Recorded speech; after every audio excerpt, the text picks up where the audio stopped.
Guys, what I want to do today is basically just expose, the MCC again. This is 2022 and it's going to be a time for reflection for every one of us. We all should look back at everything that happened back in 2020, 2021. Way back 2018 for the government of Sierra Leone with all the human right violations and, human right abuses that, went through, in the country, unchecked. Basically, the government and the president just had a free reign, and then the MCC actually was part of the problem because they kept giving these government, flying colors every time. And so what we ended up seeing was the fact that you look at the scorecard of the MCC right here when it comes to civil liberties. These guys are getting 92%, as you could see. Civil liberties and political rights. But the reason why I'm doing this live today is to point out the fact, guys, that this is just to expose the MCC again and the credibility of the MCC as an institution itself. And I know MCC, you guys don't, gather the information yourself. You actually go through, source the information through Freedom House and all these other organizations. But your sources of information are not credible either because civil societies have actually failed. And that's why I want to draw this inference to you guys and expose MCC because it's time you guys reflect and look at your operations and make sure you have the right people. Civil societies are not to be trusted. Across the continent of Africa, only few countries you can actually count on these civil societies. So you look at the MCC scorecard right here. It tells you that this government, is scoring, 96, 92% in civil liberties. As you can see right here, political rights, 92%. So what I want to do for the MCC is to, first of all, in a country where you claim that we have civil liberties of 92% and political rights of 92%, there are lots of instances I can give, but I'm just going to give you one video. And I want you to listen to this report from the BBC. I want you guys to see that. And, understand that we cannot, under no circumstances, let this fly. So now let me play this video for you guys real quick. This video shows, again, talks about the overcrowding in prisons. So for a country where you guys claim that the government is scoring 92%, in civil liberties, 92% in political rights, in a country like that, but yet we have overcrowded prisons. Matter of fact, before I even play the report from the BBC, let me show you guys something. Let me show you guys the Twitter page of Miss Lisa Chesney. I want you guys to see this. Of course, this is a roundtable, discussion, that she had. A productive roundtable with the judiciary today on practice directions and sentencing guidelines for corruption cases. Thank you, Lord, Chief Justice. Thank you, Lord Chief Justice and Honorable Justices for your engagement, and to Richard Honey and the Pro Bono Network for your valuable time and insights. So, of course, Richard, Honey actually retweeted this tweet of Miss Lisa Chesney, of course, meeting with the judiciary in Sierra Leone to talk to judges about their sentencing guidelines, because especially like magistrate judges, they're not supposed to sentence anyone over 36 months. Basically, that's their limit. But they would go ahead, and sentence people to 40, 50 years for stealing goats, for stealing chicken. That is how terrible it is. And you talk about civil liberties, and then the prisons are overcrowded. So when you look at the human rights reports of 2020, which is what I want you guys to see right here, it is disheartening and it's very, very, disturbing.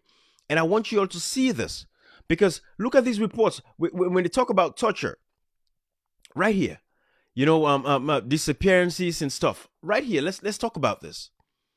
Okay. So we go to torture.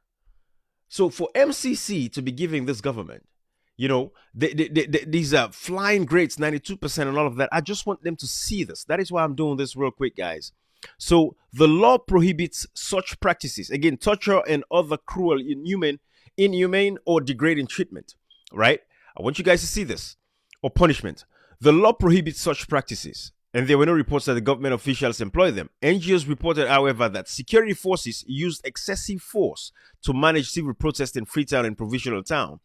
Excessive force, MCC. How is that civil liberties when people were killed at Makeni, Parema Road Prisons massacre? I'm not going to go deep into that because I want this to be real short. But I just want you guys to see and expose you guys so that you guys would see that something is fundamentally wrong in your reporting.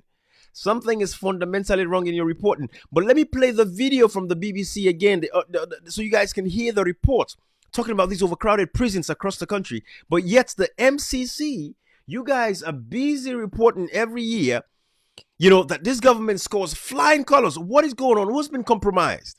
That is why I want you guys to pay attention to this. So listen to this video from the BBC reporting about these overcrowded prisons. Watch this. After concerns of overcrowding in jails, partly caused by people who've spent years waiting for their charges to be heard in court. Let's speak to our reporter, Umaru Fofana, who joins us now from the city of Makeni in the north of Sierra Leone. Umaru, this is a pretty unprecedented move, isn't it? So tell us about the state of Sierra Leone's prisons right now. Hi, Claire. Well, the prisons in Sierra Leone across the country are grossly overcrowded. The Pudemba Road prison in Freetown, for example, holds more than twice its capacity for which it was established. And I dare say that human rights organizations have also confirmed this, that across the other prisons as well in the countryside, the same situation, is what prevails there. There are, for example, inmates who've been awaiting indictment and have been behind bars for years. And there are those who are facing trial. They've also been there for years on remand, so much so that even if they had been convicted, they would have served out their sentences, yet they are in prison. And there's a very common phenomenon here, which is a disappearance of files, of case files. People are behind bars, and their case files, for some reason that is very hard to understand, disappear within the judicial system, within the court system. And even magistrates, according to the spokesperson for the judiciary, Elkas Sano, even magistrates who are basically in charge of preliminary investigations in the court system, sentence people beyond the number of years that they have mandates to do. So these judges are going to this prison to try to look into all these matters. And where they find out that people have been detained illegally, so to speak, they are there and then going to release them. We are not sure whether they will get any compensation once that happens. It comes to something, doesn't it, when judges are so skeptical of the system that they are working at the top of. They're saying, we're going out there to talk to people directly because we don't trust how this whole process is being run. Who are they pointing the finger at, do you think? Well, it's finger pointing. I mean, the left hand is blaming the right hand and vice versa. If you speak to prison officials, they will tell you that we are keeping people behind bars who have been sent to us by the courts. And there are some members of the judiciary who are saying that even those who've been sentenced, to serve a certain number of years are in fact released without the acquiescence, without their knowing at all, let alone the acquiescence. So it depends on who you talk to. But then largely it is because of the way that the court system operates. Cases are adjourned in this country many times. For example, somebody may appear in court today and the matter is adjourned to months before they reappear in courts. So it's very slow. There was a talk that it's because they don't have enough courts. But then in recent times, more and more courts have been established in particularly remote areas of the country. So it is a view of the Chief Justice that once this happens, the prisons will be decongested and they will look into the issue of liberty of people who are behind bars. Let's face it, illegally. So it's righting wrongs, but also trying to set up a system for the future that means the country won't get stuck in the same backlog again. Exactly. That's what the Chief Justice and his colleagues at the leadership of the judiciary are saying. But I think campaigners are saying that what concerns them the most is the structure itself. The system, they say, is faulty, so it has to be corrected. And the Chief Justice is saying that in a way to ensure that the system is set up properly, let us look at why things are the way they are. For example, I went to the prison in the south in Bo, and I met someone there who had been there for 15 odd years. He had even gone mental, and nobody could tell me why he was being detained there. After a report went out on the BBC, he apparently was released. But that's just a single case of so many cases of people who are behind bars who basically shouldn't be behind bars. Umaru, thank you as ever for the updates. Our reporter Umaru Fofana joining us from Makeni in the north of Sierra Leone.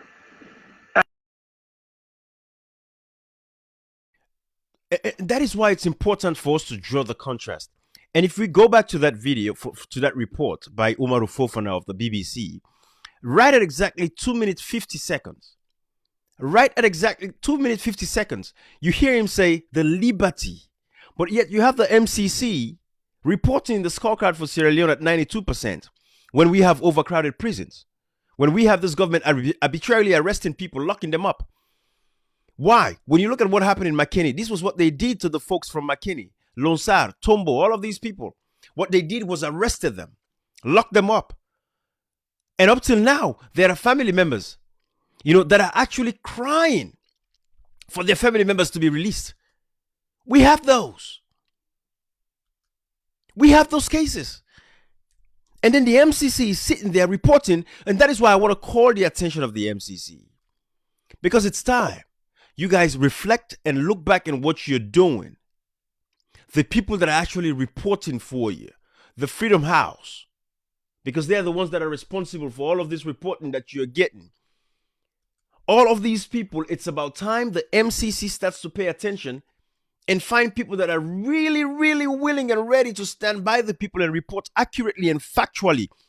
The MCC, matter of fact, should conduct an investigation in Sierra Leone thoroughly on all of these things that I'm saying. Go and ask people about the Makeni massacre, the Paremba Road Prisons massacre, the Lonsar massacre. Go and ask about all of these things. So I can show you guys this a quick video again of these family members, that are actually struggling and suffering. I can show a quick video of that. But this is exactly what is happening. That organizations across the globe now have to come around. I can show you all this. Look at the Twitter page of Lisa Chesney, UK Sierra Leone. She's representing UK in Sierra Leone. This is a page right here, working with the judiciary now to see what they can do to fix these problems. This is what is happening. She's visiting all over the place. And I want to say many thanks to Lisa Chesney for what she's doing. But the MCC, you guys have to take a look at this. Look at these family members right here. Let me play this. Listen to these family members whose loved ones were locked up because they protested. But yet we're talking about civil liberties, when everything about civil liberties is about the rights to protest. Watch this. Wait. Okay, so we won't forget I'm going to try to break this down. From the victim, one of their family, then say get few things to talk. I'm going to interpret for them real quick. My name is Abibatu. So you get here, party. I have my child here, Musa. So now 1 year and 9 months. My child has been in this prison for 1 year and 9 months. I don't have anything. I have nothing, no money to give to my kid. They have nothing to eat. I'm begging the government to help us. We are begging the government. Let them listen to us. Let them release these kids. They are sick in these prisons. She's crying. You're talking about civil liberties. Their kids are held. Why? Because they protested. They've been held for almost 2 years now. And you talk about civil liberties for the MCC. That is what she's saying. She's Kamara. A small brother is in prison. A small brother, a younger brother is in prison for protesting. She's crying again, pleading to the government. When matter of fact, she should not be pleading to the government. They should demand from the government. But that is why you have members of parliament. But we have the most irresponsible set of members of parliament you can ever think about in the world. I don't know about all other countries, but as far as I know, Sierra Leone, these guys are nothing but they are reckless in their actions and very careless. How can you allow your constituents to rot in jail? But yet the MCC is busy giving this government 92%. So what I want to do is just expose you guys, because I'm not going to make this live long and I'm not going to stay too much on this issue because I want to talk about something else. But this was just what I wanted to talk about. Expose the MCC for who they are. The MCC has to revamp and look into their activities across the world. If this is what they're doing, taking information from civil society activists that are not actually doing their jobs, the civil societies have failed the people. These guys were only there to support their political party, and now that their political party is in power, it's over. This is the level of tribalism and nepotism that is going on within the country. So the MCC has to re-strategize its activities in Sierra Leone. You're talking about 92% civil liberties and political rights, and these are the actual victims. I'm not making these things up. We're not making these things up, excuse me. So I want to say many thanks to Lisa Chesney for doing a good job. This is a Twitter page right here. And guys, I want you guys to pay attention to these Twitter pages. The MCC has to revamp and look at the activities in Sierra Leone because the reports that they're giving out there is not accurate. It is not factual. Civil liberties is not in Sierra Leone. Political rights is not in Sierra Leone. We saw a whole minister toss the ballot box at constituency 110 elections. The MCC should look at its activities in Sierra Leone. You cannot give this government, flying colors. You cannot give this government flying colors every year talking about 92%. Look at this. You cannot be giving this government 92% in civil liberties in a country where we have overcrowded prisons, because they've been arresting people across the country arbitrarily. Michael Mansari is a classic example, locked up in jail for nothing. How many evidence should we give to you guys at the MCC? But the MCC needs to recalibrate. They need to look at their operations in Sierra Leone. There is no civil liberty. And we are looking forward to the next report coming. We are looking forward to the next report coming. But it's a shame. Your operations in Sierra Leone is a travesty, and we have to understand that this should not be something that we're going to tolerate anymore. And we're going to call you guys out. And all of these reports that are coming out, these are factual reports. I can show you guys the human rights reports. Look at it right here. Look at it right here. And you're talking about civil liberties in a situation like this? Look at these reports. This is the 2020 Human Rights Report. Let me show you guys. 2020 Human Rights Report from the State Department in America. But then the MCC is reporting 92% in civil liberties. Civil liberties? Let me show you guys this. This is what, this is really, I'm really particular about this. I really care about this right here, this torture. You guys know about the videos that I've shown you guys countless times. All the videos I've shown you guys. Impunity remained a significant problem in the security forces. Training on crowd control and on human rights topics. You're talking about civil liberties? Prison and detention center conditions are harsh and life-threatening because of food shortages, gross overcrowding due to an inefficient justice system, and a lack of sufficient correctional facilities and personnel. Physical abuse, lack of clean water, inadequate sanitary conditions, and a lack of medical care. We're talking about civil liberties? 92% by the MCC? What is wrong with us? This is a shame. This is disgusting. This is absolutely abhorrent. There's no way we should tolerate something like this. This is appalling. It is a shame. It is a travesty. Let us speak up about these issues. There is no civil liberty in Sierra Leone. Thank you, guys. Bye-bye.